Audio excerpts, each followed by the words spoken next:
Assalamualaikum warahmatullahi wabarakatuh. Perkenalkan, nama saya Rahma Saniati dengan nomor NIM 18720705. Saya dari Prodi Pendidikan Ekonomi, kelas konversi Universitas Pancasakti Bekasi Kampus D.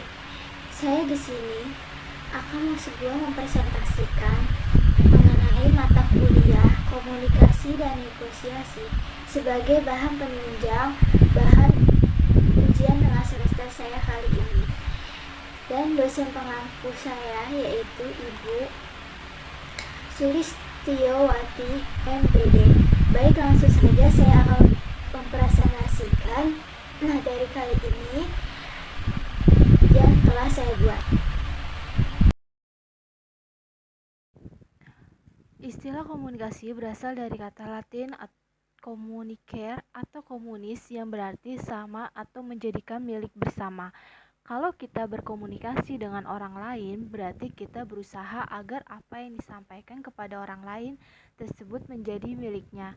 Kata komunikasi sendiri dari bahasa Inggris yaitu communication yang berasal dari bahasa Latin communicatus yang berarti berbagi atau menjadi milik bersama. Komunikasi adalah suatu proses pertukaran informasi di antara individu melalui sistem lambang-lambang, tanda-tanda, atau tingkah laku, menurut Webster New Collegiate Dictionary. Selanjutnya ada proses terjadinya komunikasi.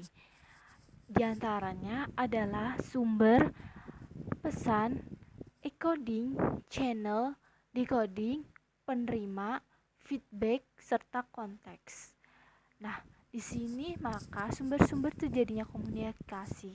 Adanya sumber, misalnya kita kalau berkomunikasi mempunyai harus sumber yang terpercaya atau berita yang terjadi, maka akan terbentuk sebuah komunikasi antar individu satu dengan yang lainnya. Lalu ada pesan, ada encoding tadi, channel, decoding, lalu ada feedback, kembali lagi, lalu ada penerima serta konteksnya.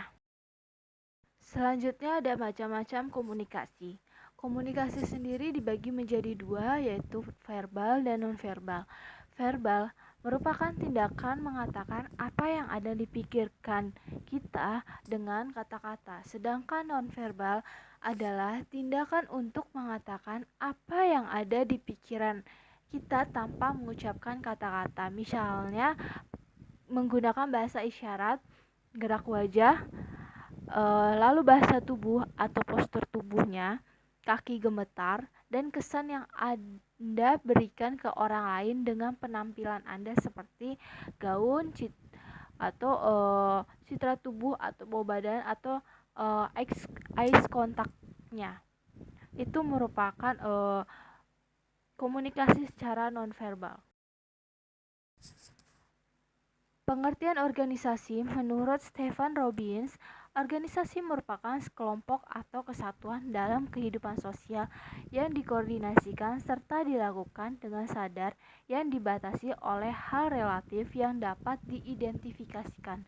Sedangkan menurut Sondang Siagian berpendapat bahwa organisasi merupakan bentuk perserikatan atau persekutuan yang dilakukan oleh dua orang atau lebih untuk melakukan kerjasama.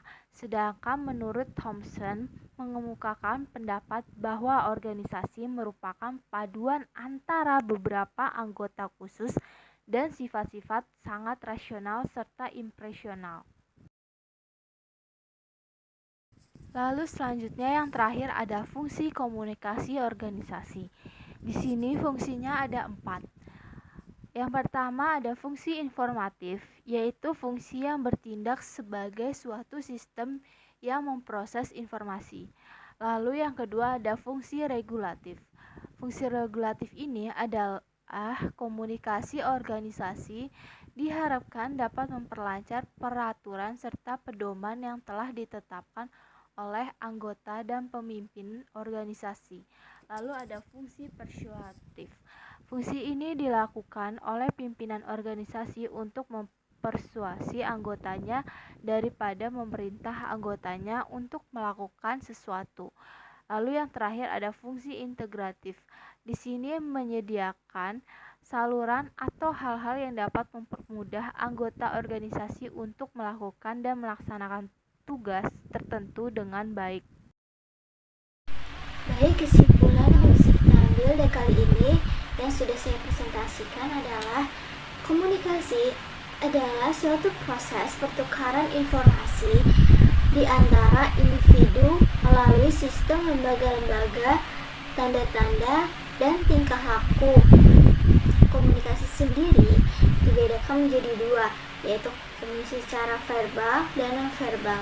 Komunikasi verbal adalah tindakan yang mengatakan apa yang ada di pikiran Anda dengan kata-kata, sedangkan non-verbal adalah tindakan untuk mengatakan apa yang ada di pikiran namun tidak bisa mengucapkan dengan kata-kata. Contohnya dengan menggunakan bahasa isyarat. Nah, komunikasi sendiri secara spesifik sangatlah luas. Di antaranya adalah seperti kayak gini, itu udah termasuk adalah kita berinteraksi atau berkomunikasi kepada halayak, dan komunikasi sangatlah penting bagi kita semua, karena komunikasi adalah merupakan dasar dari segala bentuk dan aspek apapun dalam kita berkehidupan sehari-hari. Sekian presentasi dari saya, kurang lebihnya mohon maaf bila itu hidayah. Wassalamualaikum warahmatullahi wabarakatuh.